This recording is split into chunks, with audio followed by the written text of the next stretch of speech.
ഇതൊക്കെ വളരെ ഇയാൾ എങ്ങനെ നിർത്തിയാൽ മതിയായിരുന്നു, വീട്ടിൽ പോകാമെന്ന് പ്രചരിക്കുമ്പോഴാ ചോദ്യം ചോദിക്കുന്നത്.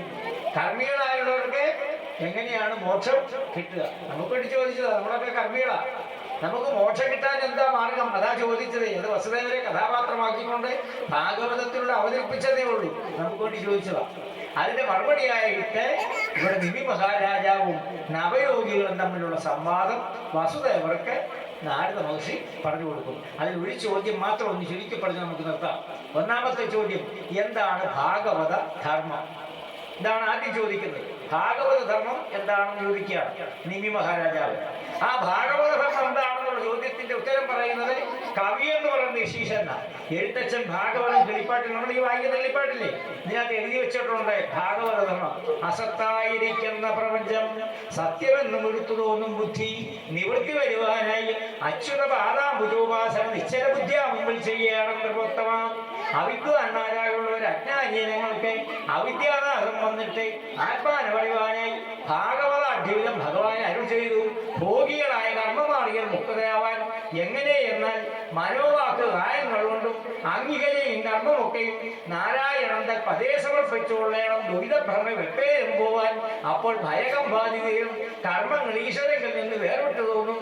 നിർമ്മലനായ ഒരു ഈശ്വരനോട് മായാവശാൽ അജ്ഞാനി ജനങ്ങൾക്കൊരു തോന്നുന്ന ഭേദബുദ്ധി സുജ്ഞാനസ്വരൂപനാം ഈശ്വരലില്ല നൂനം ആചാര്യമതിയായതുകൊണ്ട് ഈശ്വര ഇതന്യവും ശാശ്വതം തെളിഞ്ഞ് ശോഭിക്കുമില്ലയുള്ളൂ.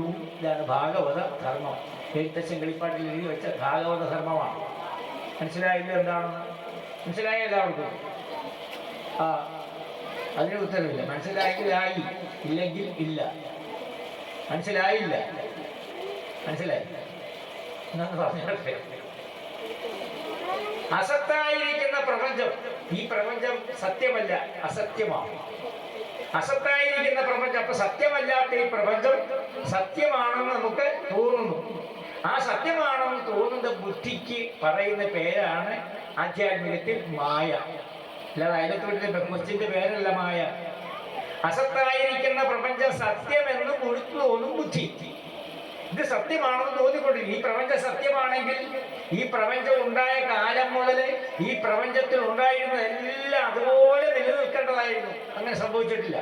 മുൻപുണ്ടായിരുന്നവർ ഇന്നില്ല, ഇന്നുള്ളവരെ നാളെ കാണാമെന്ന് ഉറപ്പില്ല. മുൻപുണ്ടായിരുന്ന വസ്തുക്കൾ ഇന്നില്ല, അത് ഇനി നാളെ ഉണ്ടാകുമെന്ന് പറയാൻ പറ്റുകയില്ല. അപ്പോൾ പ്രപഞ്ചം സത്യമല്ലാത്തതുകൊണ്ട് ഈ പ്രപഞ്ചത്തിൽ കാണപ്പെടുന്ന യാതൊന്നും സത്യമല്ല. പക്ഷെ ഇത് സത്യമാണെന്ന് നമുക്ക് തോന്നിക്കൊണ്ടിരിക്കുന്നു. അങ്ങനെ തോന്നിക്കൊണ്ടിരിക്കുന്ന ബുദ്ധിക്ക് പറയുന്ന പേരാണ് മായ. ആ മായ നമ്മളിൽ നിന്ന് പോകണം. അത് ആ മായ നമ്മളിൽ നിന്ന്, അല്ല അജ്ഞാനം അല്ലെ അന്ധകാരം നമ്മളിൽ നിന്ന് വിട്ടുപോകാൻ എന്ത് ചെയ്യണം? അച്യുതപാദാംബുജോപാസന. അച്യുതൻ എന്ന് പറഞ്ഞാൽ ച്യുതമില്ലാത്തവൻ, നാശമില്ലാത്തവൻ എന്നർത്ഥം. അപ്പോൾ ഈ ഒരിക്കലും നാശമില്ലാത്തതായ ഭഗവാന്റെ പാതാരവിന്ദങ്ങളെ ആശ്രയിക്കണം, അജ്ഞാനം നമ്മളിൽ നിന്ന് വിട്ടുപോകാൻ. എങ്ങനെയാണ് ഭഗവാന്റെ പാതാരവിന്ദങ്ങളെ ആശ്രയിക്കേണ്ടത്? അറിയാൻ വയ്യ. ഇത് എവിടുത്തെ ശ്ലോകമാണെന്ന് അറിയില്ലെങ്കിൽ കൂടി നമ്മൾ ദിവസവും ജപിക്കും. എന്താ? കായേന വാചാ മനസേന്ദ്രിയർവാ ബുദ്ധ്യാത്മനാവാ പ്രകൃതേ സ്വഭാവാൽ കരോമി യദ്യൽ സകലം പരസ്മൈ നാരായണായേതി സമർപ്പേ. ഭാഗവത മൂലഗ്രന്ഥത്തിലെ ശ്ലോകമാണ് നിത്യേന നമ്മൾ ജപിക്കുന്നത്. അത് യഥാർത്ഥത്തിൽ എങ്ങനെയല്ല ജപിക്കേണ്ടത്? മൂലത്തിൽ എഴുതി വെച്ചിരിക്കുന്ന കായേന വാച മനസേന്ദ്രിയർവ അനുസൃത സ്വഭാവാത് കരോതി യദ്യൽ സകലം പരസ്മൈ നാരായണായേതി സമർപ്പയേത്തൽ. ഇതാണ് യഥാർത്ഥത്തിൽ ചൊല്ലേണ്ടത്. മറ്റേ രീതിയിൽ ചൊല്ലുന്നതിൽ തെറ്റൊന്നുമില്ല, അതും ശരിയാണ്. അപ്പോൾ മനസ്സുകൊണ്ടും വാക്കുകൊണ്ടും ശരീരം കൊണ്ട് ചെയ്യുന്ന ഏതൊരു പ്രവൃത്തി, എന്ത് പ്രവൃത്തിയായിക്കൊള്ളട്ടെ, ആ ചെയ്യുന്നതായ പ്രവൃത്തികളെല്ലാം എന്ത് ചെയ്യണം? നാരായണ സങ്കല്പത്തോടുകൂടി, ഈശ്വര സങ്കല്പത്തോടുകൂടി ചെയ്യണം. ഇപ്പോൾ നമുക്ക് ദ്വൈതഭ്രമമുണ്ട്. ഞാൻ വേറെ, ഈശ്വരൻ വേറെ, പ്രപഞ്ചം വേറെ എന്നുള്ള തോന്നലാണ്. ഇതിനെയാണ് ദ്വൈതഭാവം എന്ന് പറയുന്നത്. വാസ്തവത്തിൽ ദ്വൈതമല്ല, ഒന്ന് മാത്രമേ ഉള്ളൂ. അതാണ് വേദങ്ങളൊക്കെ പഠിപ്പിക്കുന്നത്. ഏകം അദ്വൈതം ബ്രഹ്മ. ഒന്ന് മാത്രമേ, ഈശ്വരൻ ഒന്ന് മാത്രമേ ഉള്ളൂ, ബ്രഹ്മവസ്തു ഒന്ന് മാത്രമേ ഉള്ളൂ. പക്ഷെ ഇത് രണ്ടെണ്ണ തോന്നൽ ഉണ്ടാക്കിക്കൊണ്ടിരിക്കുന്നു. ഈ രണ്ടെന്നുള്ള തോന്നലാണ് അവിവേകം, അവിദ്യ, അല്ലെ മായ എന്നൊക്കെ പറയുന്നത്. ആ ബുദ്ധിയെ ഇല്ലായ്മ ചെയ്യുവാൻ ഭഗവാന്റെ പാതാരവിന്ദങ്ങളെ ആശ്രയിക്കാൻ എങ്ങനെ? മനസ്സുകൊണ്ടും വാക്കുകൊണ്ടും ബുദ്ധി കൊണ്ടും ശരീരം കൊണ്ടും ചെയ്യുന്നതായ സകല കർമ്മങ്ങളും ഈശ്വരാർപ്പണ ബുദ്ധിയോടുകൂടി ഈശ്വര സങ്കല്പത്തോടുകൂടി ചെയ്യുക. അപ്രകാരം ഈശ്വര സങ്കല്പത്തോടുകൂടി ചെയ്യുമ്പോൾ ദ്വൈത ഭ്രമം രണ്ടെന്നുള്ള ഭാവം നമ്മളിൽ നിന്ന് വിട്ടുപോകും. ആ രണ്ടെന്ന ഭാവം നമ്മളിൽ നിലനിൽക്കുന്ന കാലത്തോളം നമുക്ക് ഭയം ഉണ്ടായിക്കൊണ്ടേയിരിക്കും. എന്നാൽ രണ്ടെന്ന ഭാവം വിട്ടുപോയാൽ നമുക്ക് ഭയം ഉണ്ടാവുകയില്ല. അങ്ങനെ നമ്മൾ ജീവിക്കണം. ഇത് ചെയ്യുമ്പോൾ ആചാര്യം അറിയുന്നില്ല, ആചാര അനുഷ്ഠാനങ്ങൾ അറിഞ്ഞുകൂടാ. ക്ഷേത്രത്തിൽ എങ്ങനെ വരണം, ക്ഷേത്രത്തിന്റെ ആചാരങ്ങൾ എന്താണ്, അവിടെ നടക്കുന്ന അനുഷ്ഠാനങ്ങൾ എന്താണ് എന്ന് അറിഞ്ഞുകൂടാ. ഇങ്ങനെ ആചാര അനുഷ്ഠാനങ്ങളുടെ ലംഘനം മൂലം ഈശ്വര ചൈതന്യത്തിന് ലോപം സംഭവിക്കുന്ന ഒന്നാണ്. ഒരു തന്ത്രിയിലെ ക്ഷേത്രത്തിന്റെ ആചാര്യന് പ്രതിഷ്ഠ നടത്തുമ്പോൾ നിങ്ങളെ വിളിച്ചു നിർത്തി ചൊല്ലും, ചോദിക്കണ്ട ദിവസപൂജയാണോ മാസപൂജയാണോ അതോ വാർഷിക പൂജയാണോ എന്ന് ചോദിക്കും. സാമ്പത്തിക സ്ഥിതി അനുസരിച്ച് നമ്മൾ തന്ത്രിയോട് പറയും എന്താ വാർഷിക പൂജ, അല്ലെങ്കിൽ മാസപൂജ, അല്ലെങ്കിൽ ദിവസപൂജ.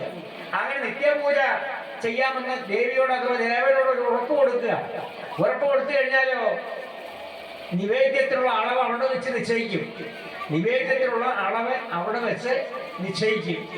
ഇത്ര ഇപ്പൊ ഇവിടെ ഒരുപാട് ദേവന്മാരുണ്ട്. പാത്രം നിറയെ ചെറു ചൂടോടുകൂടെ ഇവിടെ വേദിക്കണമെന്ന് തന്ത്രി നിശ്ചയിച്ചു. തന്ത്രി ഇത് ദേവിയോട് പറയുകയാണ്, ഇവിടുത്തെ മുതലശ്ശേരി കുടുംബക്കാരെ ഇപ്രകാരം ചെയ്തു കൊള്ളാമെന്ന് സമ്മതിച്ചിരിക്കുന്നു, അത് പ്രകാരം അവിടത്തേക്ക് തരും എന്ന് പറഞ്ഞാൽ അത് മാറ്റാൻ ആർക്കും പറ്റുകയില്ല, തന്ത്രിക്കല്ലാതെ. ഇപ്പൊ ദിവസം നേദ്യം വെക്കുക, നേദ്യം കഴിക്കാൻ ആരുമില്ലാതെ ഈ വെക്കുന്ന സാധനം ഭഗവതി ഏതായാലും കഴിക്കത്തില്ല. അതിന്റെ സാരാംശമാണ് പ്രാണാഹൂതിയായിട്ട് കൊടുക്കുന്നത്. അങ്ങനെ സാരാംശം പ്രാണാഹൂതിയായിട്ട് കൊടുക്കുമ്പോൾ നാഴി അരി വെക്കുമ്പോൾ ഉള്ള ചോറും കൂടുതൽ പായസമായാലും പാൽപ്പായസമായാലും അധികം വരും. തിരുമേനിയായി എനിക്ക് കഴിക്കാൻ പറ്റത്തില്ല, ക്ഷേത്ര ജീവനക്കാരും കഴിക്കില്ല. പിന്നെ എന്ത് ചെയ്യും? ഭക്തരികൾ അവർക്ക് കഴിക്കാനും പറ്റത്തില്ല. അപ്പൊ ഇത് അധികം വരും. ഇത് കണ്ടുകൊണ്ട് വന്നിട്ട് വെച്ച് കളയുക എന്ന് പറഞ്ഞാൽ ദേവി